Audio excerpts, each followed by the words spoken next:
আমরা ডক্টর বাংলাদেশ ড্যাবের পক্ষ থেকে আজকে তারেক রহমান, দেশনায়ক তারেক রহমানের ডাকে এবং আমাদের বিএনপি চেয়ারপারসন বেগম খালেদা জিয়াকে যে তারুণ্যের সমাবেশ ভোটাধিকারের দাবিতে, সেখানে আমরা চিকিৎসা সেবা দিচ্ছি।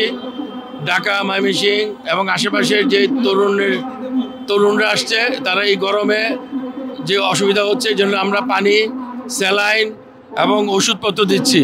যদি কোনো অসুস্থ হয় তাদেরকে বিভিন্ন হসপিটালে নেওয়ার জন্য আমাদের অ্যাম্বুলেন্স সার্ভিসও আছে।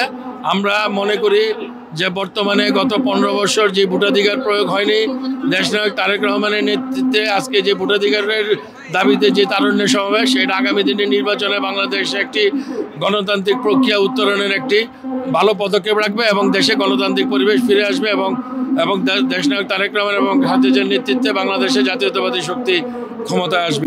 যখন কোনো স্বৈরাচার হয় তখন তারা গণতান্ত্রিক প্রক্রিয়া এবং ভোটাধিকার ভয় পায়। তা দাবি জানাচ্ছি যে ডিসেম্বরের মধ্যে তারা রোডম্যাপ দেবেন এবং যত তাড়াতাড়ি সম্ভব নির্বাচনের মাধ্যমে এই দেশের জনগণের ভোটাধিকার প্রয়োগের সুযোগ করে দিবে। আর এই সরকার আমাদের জনগণের আন্দোলনের ফসল।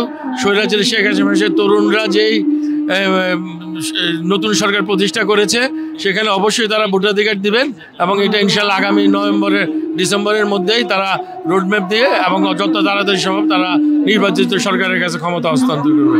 For more updates, follow us on Facebook, subscribe our YouTube channel, get the latest update on www.daily-sun.com.